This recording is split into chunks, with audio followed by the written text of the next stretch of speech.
Ini adalah proses embarkasi oleh para penumpang, di mana setiap penumpang harus datang tepat waktu sebelum kapal berangkat dari port, dan proses registrasi terlebih dahulu, kemudian dia melewati security checks, dan juga nanti akan ada scanning dari staf kapal, di mana sebelum mereka masuk ke ruang kamar yang sudah mereka pesan sebelumnya.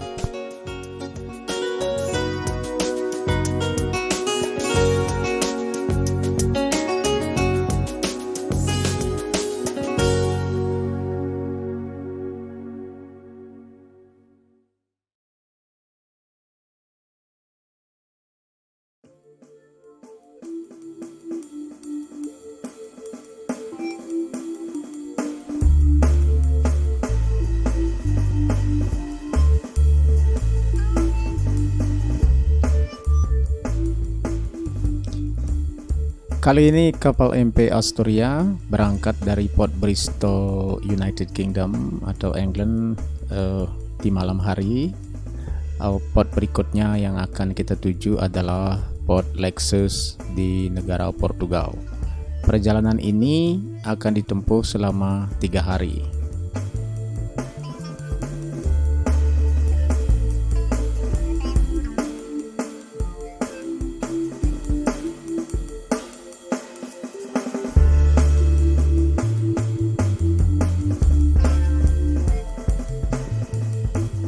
Proses keluarnya kapal dari port dibantu oleh sebuah kapal tugboat, di mana proses ini memakan waktu sekitar 45 sampai dengan 1 jam.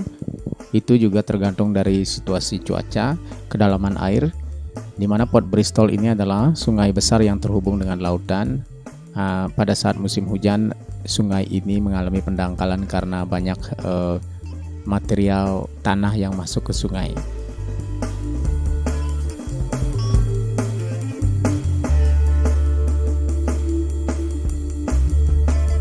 Bristol tidak hanya menjadi home port dari MP Astoria, ada banyak sekali armada kapal pesiar yang memulai cruise-nya dari Bristol, tergantung dari kemana mereka akan mengambil rute untuk perjalanan wisata mereka.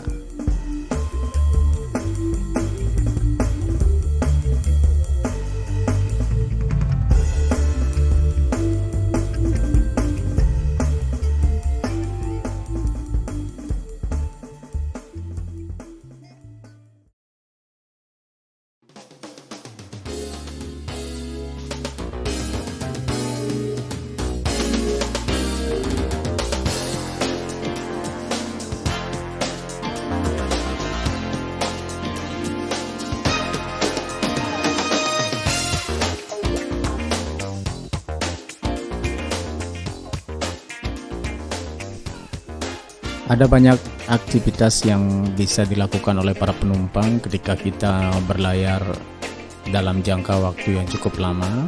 Seperti saat ini kita berlayar dari Bristol ke Port Lexus, Portugal, menempuh jarak cukup jauh dan memakan waktu sekitar 3 hari.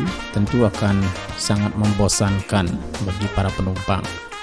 Mereka bisa memilih aktivitas yang diadakan oleh pihak manajemen kapal, seperti salah satu contohnya saat ini adalah para wisatawan bisa mengikuti acara atau kegiatan yang disebut dengan handcrafts.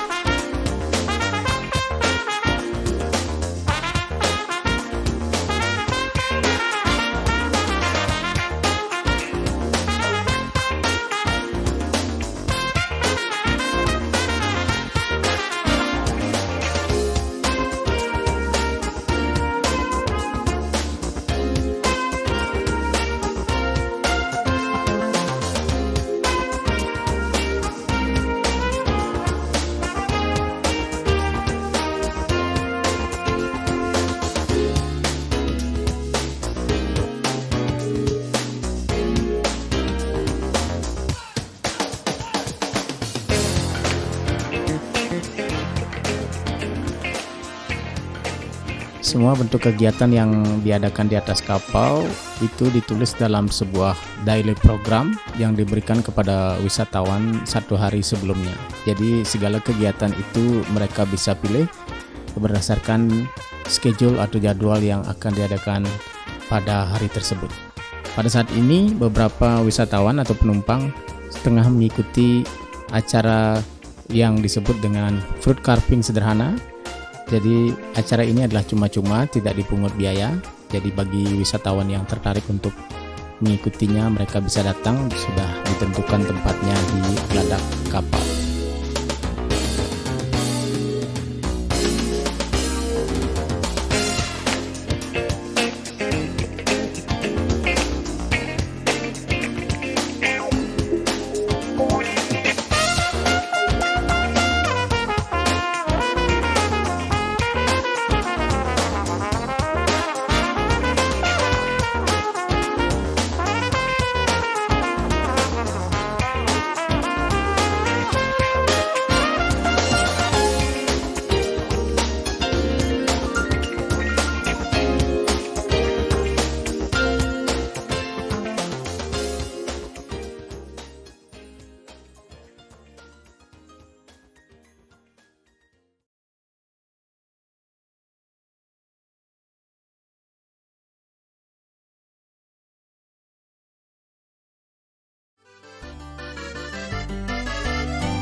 Kita telah sampai di port yang pertama, yaitu Lexus di negara Portugal. Setelah kita 3 hari dari Bristol menuju ke tempat ini terombang-ambing di tengah lautan.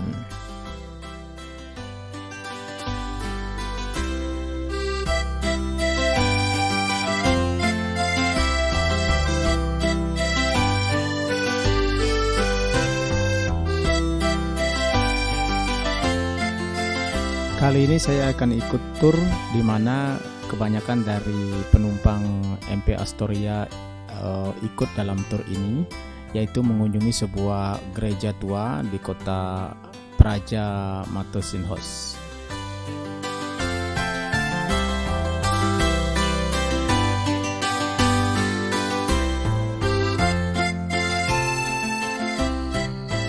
Gereja Matosinhos berada 8 km dari pusat kota, merupakan salah satu ikon pariwisata di mana banyak wisatawan yang datang berkunjung ke gereja ini seiring dengan perjalanan negara Portugis yang berdiri pada abad ke-12. Namun sebelum itu peradaban manusia sudah terjadi di sekitaran tempat ini. Ornamen dan bentuk bangunannya sangat artistik, seperti pada zaman dahulu dengan komposisi arsitektur yang sangat indah.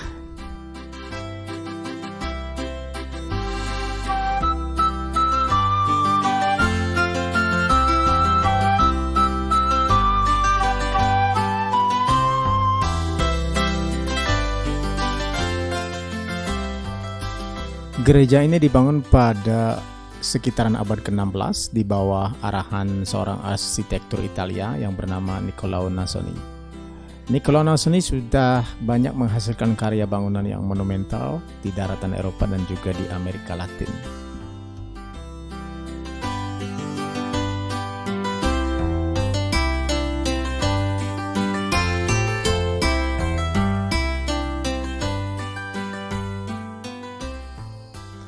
Gereja Matosinhos sendiri adalah sebuah gereja sebagai personifikasi dari Tuhan Yesus dalam agama Nasrani, atau dalam bahasa Portugal disebut dengan Bom Jesus.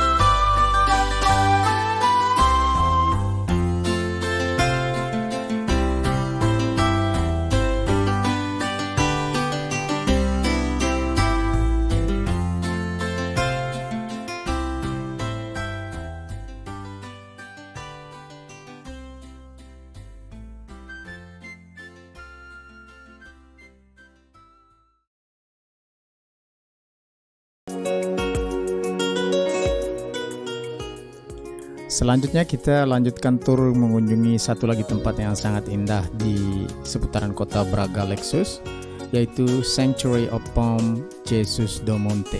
Adalah gereja yang berada di puncak bukit dengan pemandangan indah di sekitarnya. Kita dapat melihat kota Braga dari gereja tua ini. Adalah gereja dengan anak tangga setinggi 116 meter yang berada di luar kota Braga, menyajikan sebuah pemandangan yang sangat indah. Dan bangunan ini dimulai dibangun pada tahun 1373, kemudian diperbarui pada tahun 1722 di bawah perlindungan Uskup Agung Braga, yaitu Rodrigo de Moura Teles.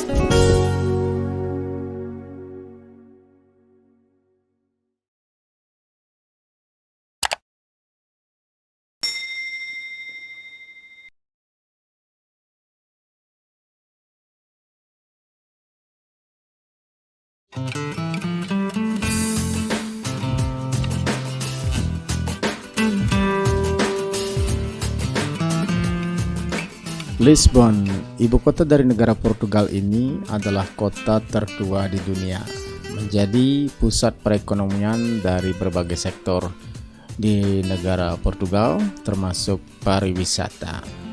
Banyak sekali wisatawan dari Eropa dan belahan dunia yang datang ke tempat ini untuk menikmati tempat-tempatnya yang indah dan juga monumen-monumen bersejarah di kota ini.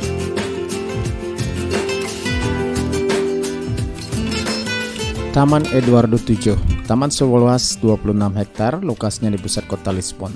Nama Eduardo sendiri diambil dari nama Raja Inggris, yaitu King Edward VII, yang berkunjung pada tahun 1903. Ini membuktikan sebuah penghargaan di mana kedua negara ini memiliki hubungan yang sangat kuat di masa lalu.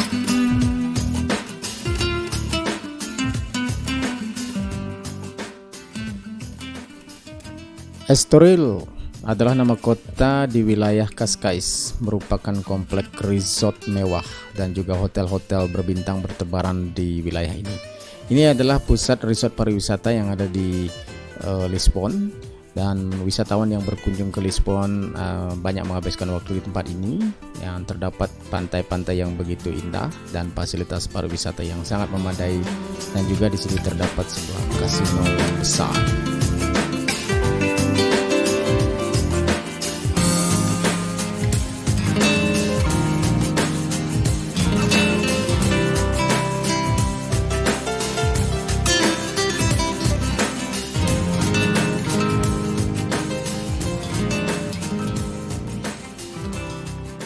Monument of Discoveries, dalam bahasa Portugis disebut Padrão dos Descobrimentos, terletak di pinggir sungai Tagus. Dikonsep pada tahun 1939, diresmikan pada tahun 1960. Ini adalah sebuah monumen visualisasi perjalanan atau eksplorasi sempurna dari bahasa Portugis. 25 de Abril Bridge adalah suspension bridge yang menghubungkan ibu kota Portugal, yaitu Lisbon, dengan wilayah Almada di sebelah sisi selatan sungai Tagus. Dibangun pada 5 November 1962 dan diresmikan pada 6 Agustus 1966.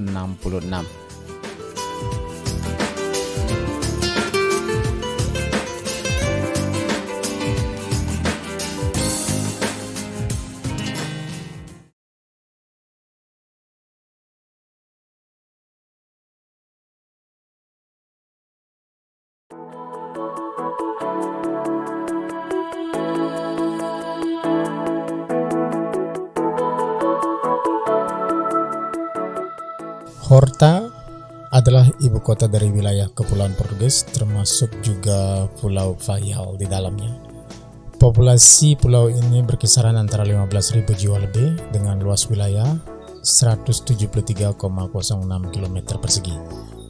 Horta sendiri menjadi kota tempat berlabuhnya kapal yacht yang menyeberangi Samudra Atlantik, dan nama Horta sendiri kemungkinan diambil dari nama bangsawan Flemish Belanda bernama Jose van Werter yang datang ke Pulau Faial di tahun 1467.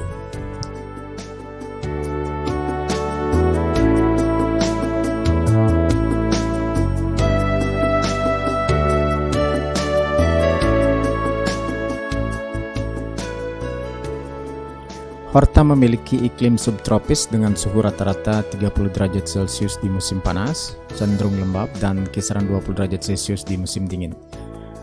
Pertanian dan peternakan sebagai mata pencaharian utama penduduk pulau ini. Selain itu juga pariwisata dan perdagangan khusus ekspor.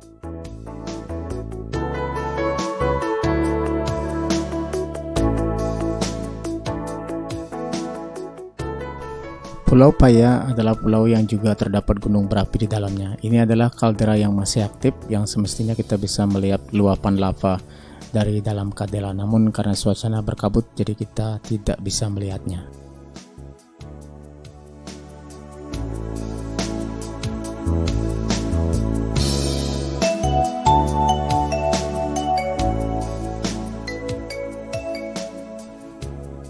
The Lighthouse of Ponta dos Capelinos berada di semenanjung kostal Ponta dos Capelinos dan Costa Nau. Dibangun pada abad ke-19, merupakan simbol ikonik pulau ini yang hanya satu-satunya tersisa dari erupsi gunung berapi Capelinos antara tahun 1957 dan 1958.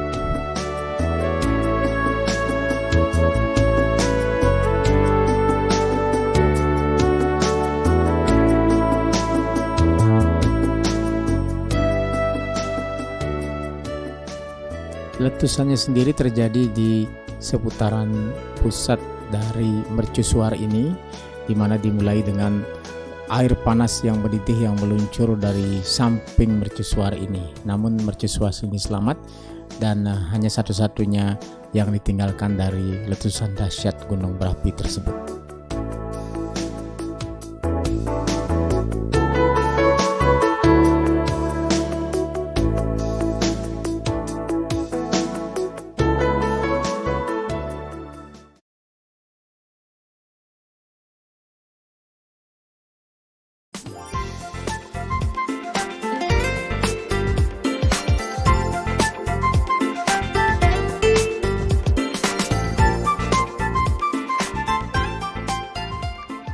Ponta Delgada terletak di Pulau San Miguel, merupakan pulau otonomi khusus dan juga menjadi kota administratif terbesar di pulau ini.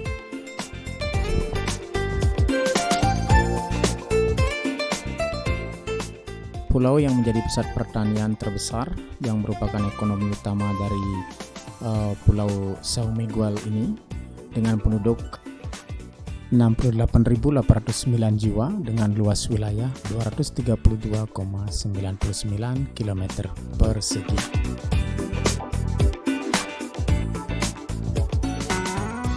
Kebun nanas Greenhouse Aruda adalah Augusto Aruda lah orang yang pertama mengembangkan penanaman nanas ini yang terdiri dari 6.000 jenis spesies, tapi hanya beberapa yang dibuka untuk umum. Tanaman nanas ini dibawa dari Brasil dan dikembangkan di Pulau Azores ini.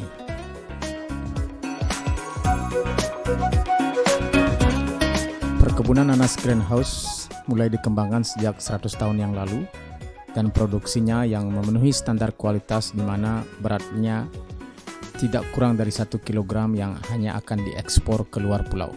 Sisanya diolah menjadi berbagai macam jenis minuman baik alkohol dan non-alkohol, dan juga menjadi saus dan berbagai macam produk lainnya.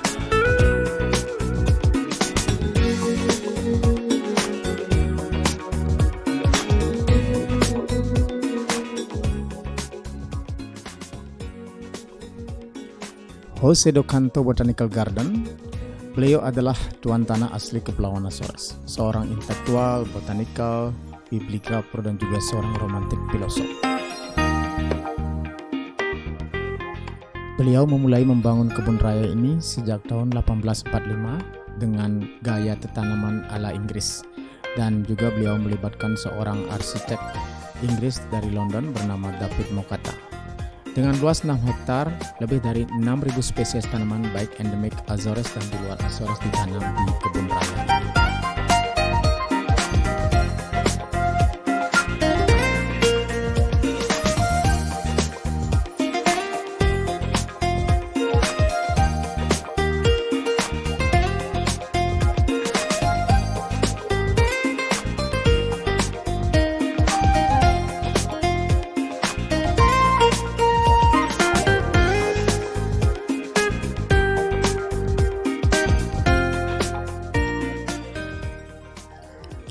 Sete Cidades adalah kampung komunitas jemaat gereja yang berada di tengah-tengah kawah vulkanik besar seluas 4,8 km.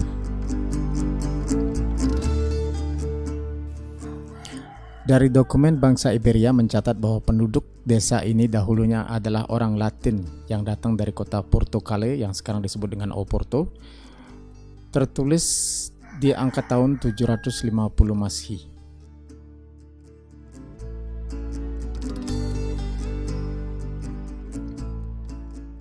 Tempat ini memiliki panorama yang sangat indah dilihat dari atas bukit, menjadi salah satu tujuan wisata favorit di Pulau Azores.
Madeira adalah sebuah pulau di beberapa gugusan kepulauan yang dimiliki negara Portugis. Madeira sendiri merupakan daerah otonomi khusus dari dua daerah otonom yang ada di negara Portugis.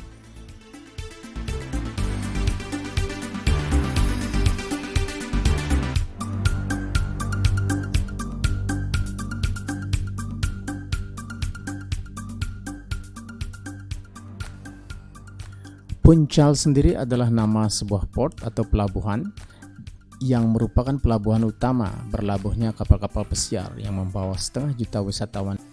Dalam setiap tahunnya, kurang lebih 1,4 juta wisatawan datang berkunjung ke pulau ini.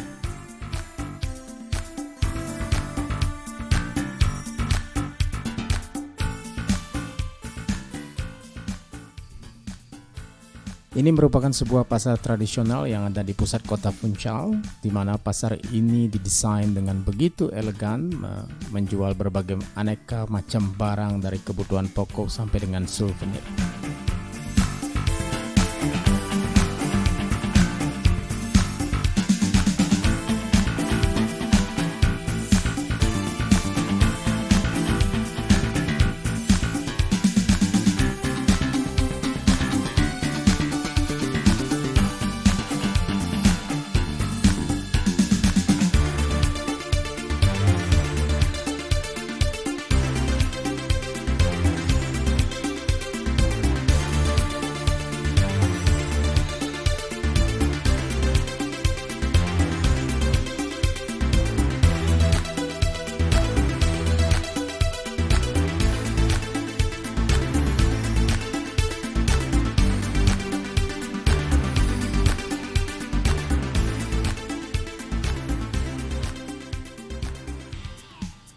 Kali ini saya akan berkunjung ke puncak bukit di atas kota Funchal dengan menaiki cable car yang jarak tempuhnya kurang lebih sekitar 15 menit sampai ke puncak.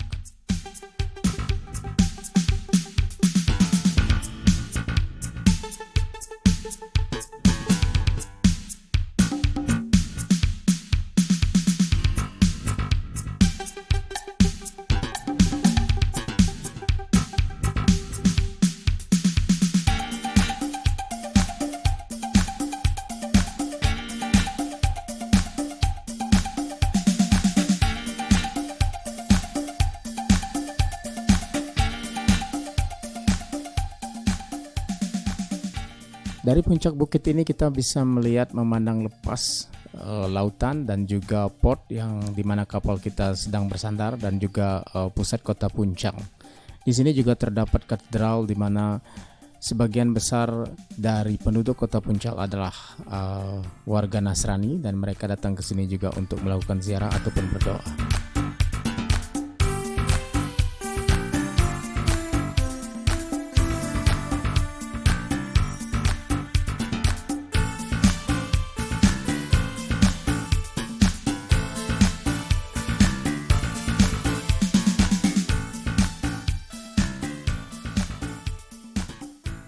Tobogan adalah sebuah kereta sederhana yang dulunya dipakai oleh para petani di sini untuk membawa hasil panennya dari atas bukit menuju ke bawah dengan jalan menseluncurkannya, karena dianggap lebih mudah untuk membawanya ke bawah daripada menggendong hasil pertanian mereka.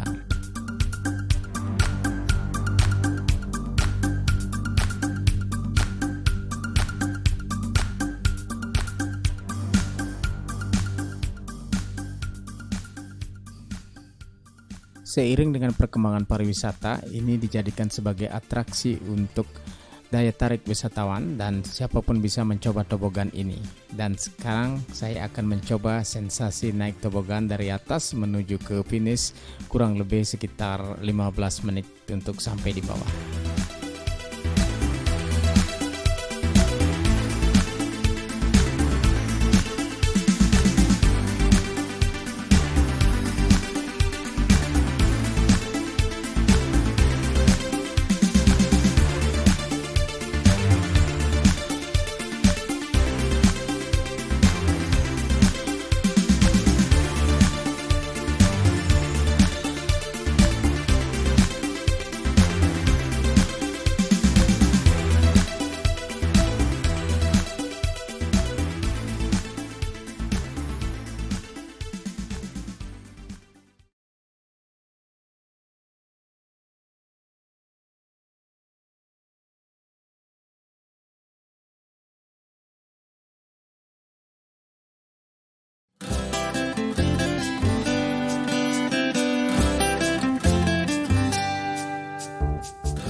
Oke, sekarang kita berada di negara Spanyol.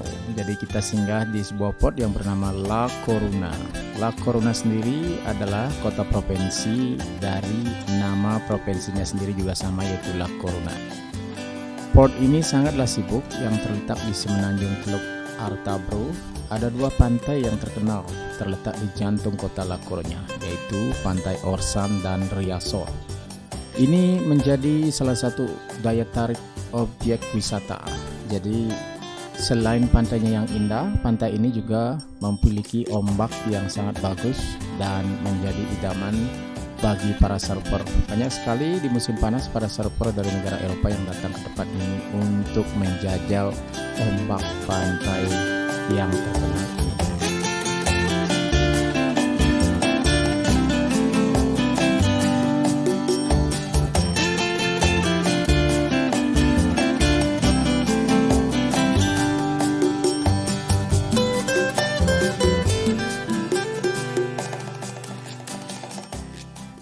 Selain objek pantai, La Coruña juga memiliki banyak tempat-tempat wisata, dan namun sayang kali ini saya tidak berkesempatan untuk mengunjungi salah satu dari objek wisata tersebut karena sesuatu dan lain hal. Setiap tahunnya setidaknya sekitar 62 kapal pesiar yang berlabuh di pelabuhan La Coruña.